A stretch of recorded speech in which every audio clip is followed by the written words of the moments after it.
Hi, I'm Steve Clemons, and I have a question. Does either Israel or the United States have a strategy for Gaza that doesn't involve the decimation of a people, or the annihilation of infrastructure, or starvation, or ethnic cleansing and other war crimes? Let's get to the bottom line.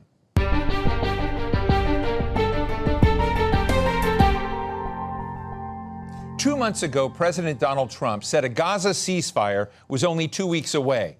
Now Israel is giving the impression that time is on its side, and it has called up tens of thousands of reserve soldiers to add to the tens of thousands already there. Israeli leaders still talk about taking over the entire region and pushing all 2 million Palestinians in Gaza to the south of the Strip, and then trying to find a way to push them out permanently. In the meantime, Palestinians are being killed by Israel at the rate of almost 100 a day, and many of them are just trying to get food at designated Israeli sites. And deaths from starvation are on the rise. Hamas has accepted a proposal for a 2-month truce with no clear end to this war, but as of this recording, the Israeli government hasn't responded. So after almost 700 days of demolishing Gaza and killing tens of thousands of people, what does Israel actually want? And will the U.S. green light for Israel to do what it wants persist? Today, we're talking with Jeremy Scahill, co-founder of Dropsite News and author of several books, including Dirty Wars, The World is a Battlefield. Jeremy, thanks so much for joining us. Let's just start with the big news. You have the draft of the ceasefire proposal. Tell us what you know. Well, Steve, this has been going on ever since March, when Israel unilaterally blew up the ceasefire deal that was endorsed by both former President Joe Biden and current President Donald Trump. And Israel on March 2nd imposed a full spectrum blockade against all food and medicine to the Gaza Strip. March 18th, they then unleash a scorched earth campaign of terror bombings that has endured to this moment across the Gaza Strip. And since then, there has been some action on the part of the regional mediators from Qatar and Egypt to try to restart the process. But basically, President Trump has given Netanyahu carte blanche to just wage this genocidal war against Gaza. And in the last 2 weeks, we finally saw some meaningful action. The head of Egyptian intelligence summoned the political leader of Hamas, Khalil al-Hayya, and a Hamas delegation to Cairo. They had talks in which the Egyptian and Qatari mediators laid out what they thought would be terms that, if Hamas agreed to them, would move the process forward. I've now obtained the document that Hamas has submitted to the mediators saying that they will agree to these terms, and it includes the most sweeping concessions that Hamas has made to date in these ceasefire negotiations. Steve, perhaps the top line item to talk about is that Hamas has dropped its explicit timetable for the Israelis to withdraw from the strategic Philadelphia corridor. This is along the border between Gaza and Egypt. Netanyahu has said that that's a red line for him, that he wants Israeli forces to remain in Gaza. Hamas's position has been that Philadelphia in particular has to have a schedule for withdrawal. In the previous amendments that Hamas had offered back in July, they said that they wanted the Israelis to withdraw 50 meters away from that Philadelphia corridor each day of a 2-month ceasefire, and that by day 50, they wanted all Israeli forces removed from the Philadelphia corridor. Now, sources have told me, both from within Hamas and others close to the Palestinian negotiating team, that the reason that Hamas agreed to this is that the Egyptians assured Hamas that because Egypt has a treaty with Israel and has security framework that was negotiated as part of that treaty between Cairo and Tel Aviv, that the Egyptians are going to handle that issue of the Philadelphia corridor on a bilateral basis. And they've assured Hamas that it's not in Egypt's national security to have a large Israeli military presence remaining in the Philadelphia corridor.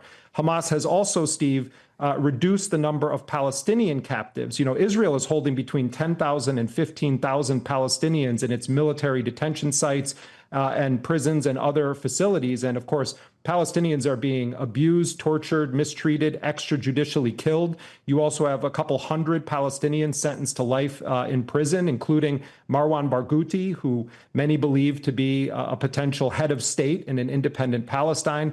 Originally, Hamas had wanted 200 political prisoners serving life sentences to be released as part of a deal. They've now dropped that number down to 140. And instead, they say that they'll accept 60 other prisoners who are serving terms of 15 years or greater. And then you have the issue of aid, which we've all been watching the images of starvation as a result of this intentional starvation program that Israel has been waging. Hamas has said that it wants the United Nations to return to the helm and to distribute aid according to the terms of the original January ceasefire deal. That means hundreds of trucks coming in per day, carrying food, medicine, and other life essentials. They also want construction equipment that can be used to rapidly rebuild hospitals. Israel has systematically bombed and destroyed hospitals and clinics across Gaza. And they want the Rafah border crossing with Egypt. This is Palestine's only gateway to the outside world in Gaza that is not controlled by Israel. So that is in the deal. But Steve, perhaps the news about this is that in July, Hamas had said that they want the Gaza Humanitarian Foundation, this aid scheme backed by the United States and Israel, which more than close to 1,000 Palestinians have been killed trying to get what essentially amounts to a tiny box of food since they started operating in late May. Hamas had said that they only want organizations to be involved with aid distribution that were in Gaza prior to March 2nd, when Israel left the original ceasefire deal.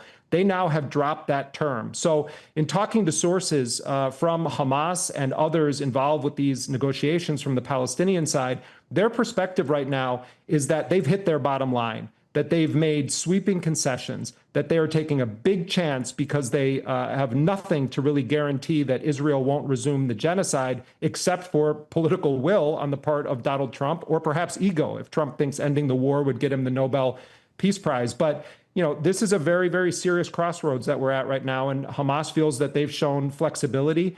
And in response, Israel says that it's going to engage in a large-scale invasion of Gaza City to forcibly displace up to 1 million Palestinians and try to cram them into the south of Gaza ahead of Netanyahu's continuation of what he's described as a war of conquest. Is this possibly going to, the Israeli side as well, but is this possibly going to be read by Israeli Prime Minister Netanyahu and his cabinet as them winning through a pressure campaign, that they're knocking Hamas back and knocking Hamas back? Might Hamas's willingness to yield on these issues actually prompt more pressure and unwillingness to actually get this ceasefire deal? That's a risk, and I've heard that expressed by people who are working on these negotiations on the Palestinian side. But we have to remember that even though we all say, well, Hamas and Israel are negotiating, it's much more complicated than that, and more so in recent weeks. Hamas always has consulted with a range of political factions, political parties, political leaders before it submits any response to the mediators in these negotiations. But in recent weeks, there have been a flurry of meetings involving a wide range of Palestinian factions. Now, of course, Mahmoud Abbas, the head of the Palestinian Authority, has boycotted these meetings, but virtually every other Palestinian group, whether they're in control of a armed resistance faction or not, has been participating in these discussions. And I think that what Hamas did was try to get a consensus among as many Palestinian political actors and groups as possible and ask them what all of them would be willing to sign off on. So even though we're saying that Hamas is making this agreement, this is the product of a series of consultations between Hamas, Islamic Jihad, and groups such as the Palestinian National Initiative, which is headed by Mustafa Barghouti, who does not control an armed force. In fact, he's been one of the key Palestinian figures that's been trying to chart a path forward. So there definitely is a risk that that is how it's interpreted or projected to the world. Donald Trump himself has said that, his threats against Hamas and to wipe them off the face of the earth have played a role here. But for those of us who've been really following this closely, we know that Hamas is also under a lot of pressure from big families in Gaza, from clans that operate in Gaza. People are being starved to death in front of the eyes of the world. And the perspective from Gaza is that no one is doing anything to stop this. And so while there is a risk that they could be portrayed that way, I think there's another way of putting it, which is to say, if Israel doesn't take this deal, when the Palestinians have given up so much on a tactical level, then Israel doesn't want any deal. And all of this has just been a charade to justify a continuation of the genocide, which is a real possibility. A lot of Israeli leaders say they're out expecting either to wipe out Hamas or expect Hamas to surrender. What are the chances of Hamas surrendering? Zero. First of all, the ignorance embedded within that statement about the nature of Palestinian political organizations and resistance groups And the willful dismissal of 76 years of history is quite astonishing. But much of the news media and politicians in Western capitals just eat it up. Look, Hamas is not a foreign antibody that was injected into Palestine.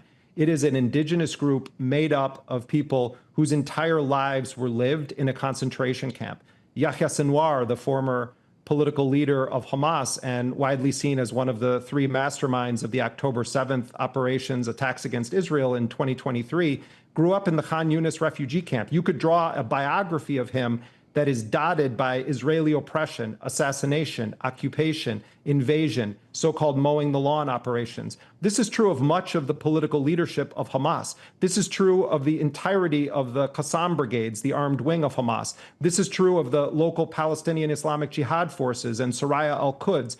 Whether there's a Hamas or not is not the question. If there wasn't a Hamas, there would be a different organization organized around the same principles that would believe that the Palestinians, and this is true under international law, have a right to armed resistance. So when Netanyahu says that he wants Hamas disbanded and disarmed, or he says he wants the Gaza Strip demilitarized, you don't need to ask Hamas what you think of that. You can ask a plurality of the Palestinian people. In poll after poll, they say it, that the right to armed resistance is a sacred right. And without it, it would mean a surrender of the Palestinian cause of liberation. So this is a side game to talk about eliminating Hamas. If there's no Hamas, other Palestinians will organize under a different banner, and they will wage the same struggle. Jeremy, so many people, and not of your political stripe, have said the same thing. General David Petraeus has been on this show and said it's such a mistake to basically look at Hamas as a roster of individuals. And it said, that Israel is making a mistake and not understanding how its long-term security will be undermined by these kinds of actions.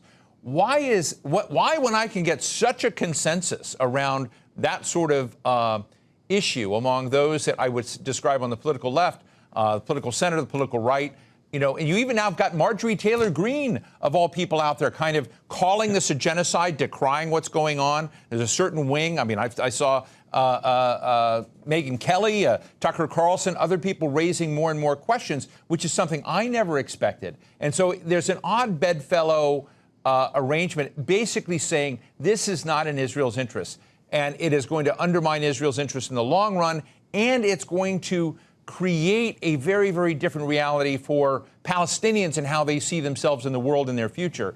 Why? Explain that equation to me. Yeah.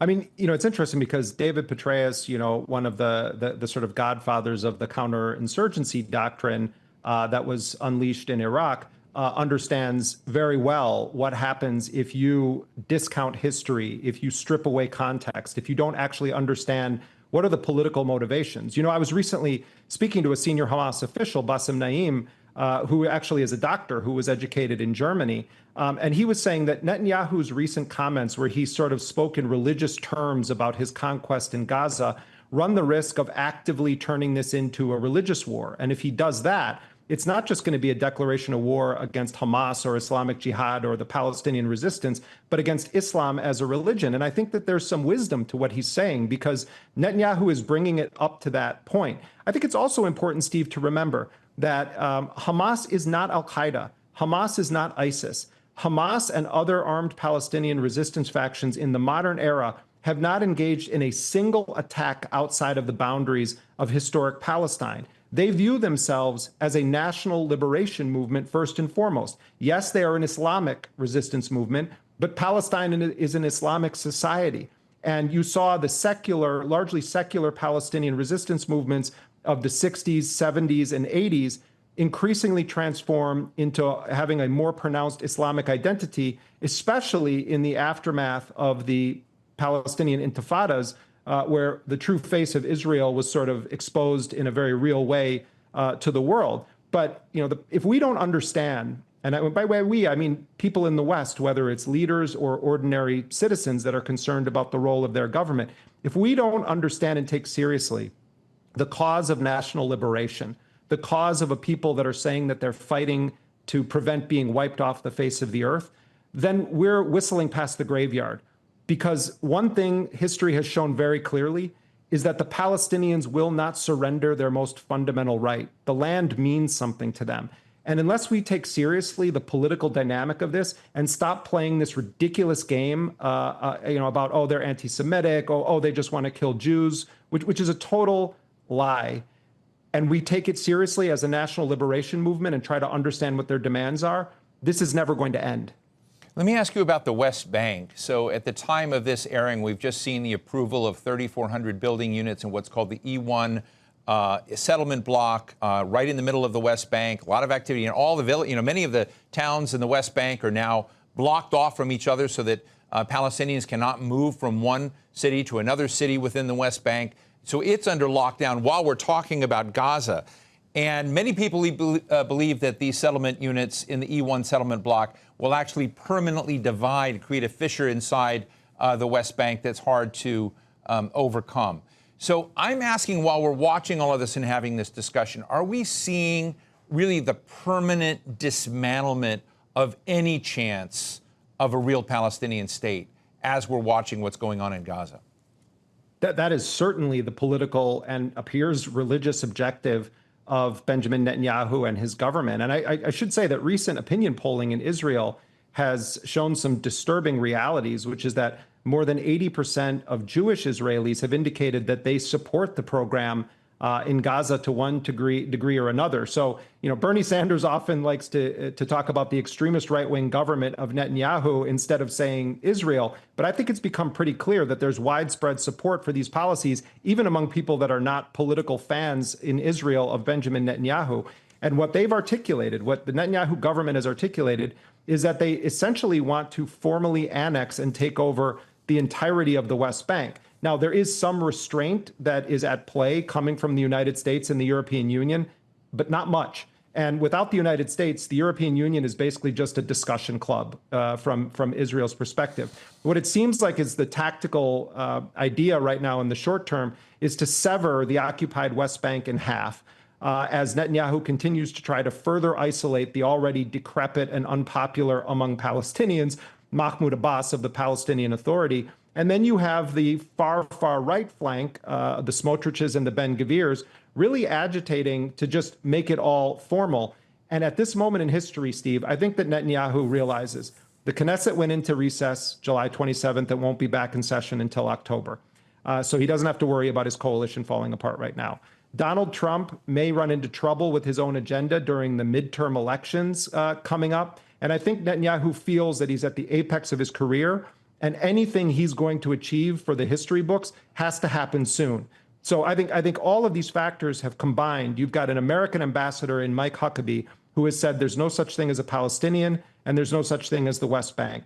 You have a president in Donald Trump whose administration is filled with ultra-Zionists and who has said that he's the greatest friend that Israel has ever had. And Trump has just been showering them with weapons and support and has allowed them to blow up the ceasefire deal and continue scorched earth. I think what we're seeing is the possibility that Israel believes this is the war to end all war in an attempt to try to exterminate the Palestinians. And I think the one factor here is that history has shown that even when the world starts to write off the Palestinians, they have an unbelievable will to survive and an unbelievable and steadfast dedication to what they believe is life or death, which is their land. So all of this is true about Netanyahu. That's certain. But we also have to remember that history has a long arc and the Palestinians have a remarkable ability to survive. I also want to kind of come in this question and kind of look at what's going to happen in the UN in this next month. We have the UN General Assembly coming up in September. We have a remarkable lineup of countries, France, Canada, the UK, Australia, all key allies of the United States, saying that they are on their way essentially to recognizing Palestine as a state. I'm interested in whether you think that bears, any force and gravitas at all in this moment. What do you think will happen in the United Nations? Some of these countries continue to arm Israel while they're basically making this comment. Help us understand some of those contradictions. Well, I think it's one thing to make those statements, and to a degree, it certainly infuriated Israel, particularly Macron of France. Netanyahu has just been on a tirade against him. But at the end of the day, even if these countries say that they recognize an independent Palestinian state, what actually matters is what are they going to do about it? Are they going to give Palestine military support? No, they want Palestinians to be disarmed and demilitarized, which is what Netanyahu has been demanding. If the European Union and the United States wanted to see an independent Palestinian state, what they would find on the other end of this, if you view Hamas and Islamic Jihad as the most extreme actors within Palestinian politics, despite the fact that Hamas remains, if not the most powerful and popular, one of the most powerful and popular political parties in Palestine, Hamas has said, including recently to me on the record yet again, that if it is the democratic will of the Palestinian people to establish what is commonly called a two-state solution along the borders that existed prior to the 1967 war, with East Jerusalem as the capital of Palestine, that Hamas would support that. That's a remarkable fact that almost never gets mentioned, that even Hamas is saying that they would accept this so-called two-state solution. But at the end of the day, it comes down to whether or not the United States and Israel are going to, whether the United States and the European Union and other powerful nations are going to force Israel to accept that the Palestinians have actual sovereignty. And actual sovereignty means you get an armed force. You get an army capable of defending your territorial integrity. You get to set your own domestic and foreign policy. Your citizens don't live under an apartheid regime. They live under the banner of a flag that is recognized by all countries in the world, including the most powerful bankrollers and enablers of Israel. So, while what I'm hearing from Palestinian sources is, yes, this is good that they're saying it, but what are they going to back it up with? And right now, it doesn't seem like they're going to back it up with anything. So, right now we're facing a genocide of the Palestinian people in Gaza. We have an ominous threat looming against the occupied West Bank, which has seen the largest forced displacement operation since 1967. And you have Palestinian factions coming together and saying the path forward is we need to have democratic elections because the Palestinian Authority is decrepit, corrupt, unpopular, and is not serving the Palestinian people. What do Palestinian groups like Hamas actually want? They want one state. They want one state with equal rights. That's what they say. They say that they want everyone to have a vote. And, the demographics are complicated in historic Palestine. But I think many Palestinians believe that if there was a dismantling of apartheid and everyone in that whole territory got equal rights, that there wouldn't be a country called Israel anymore. There'd be a country called Palestine.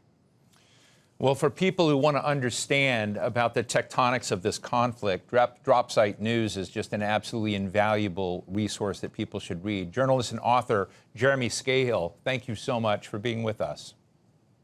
Thanks, Steve, for all the work you guys do on the show. So what's the bottom line?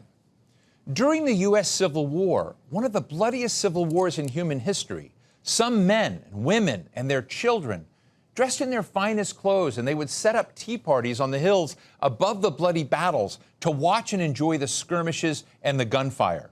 They brought opera glasses and picnic baskets, and there were senators and journalists who watched these early battles in the same way. For many, the Gaza conflict is being observed around the world like those early picnickers in the American Civil War. People surely express concern about the pain they see, the starvation of children, and national leaders are even recognizing Palestine as a state. But all of this anguish and this sympathy and these political gestures mean absolutely nothing until innocent people stop dying. Let me emphasize that word, innocent. Innocent, again. There are people culpable for this conflict in Israel, in Hamas, and as some U.S. senators have said on this show, in the United States itself. But the innocent people dying right now at a staggering rate are the victims who need to be saved now with real action. And that's the bottom line.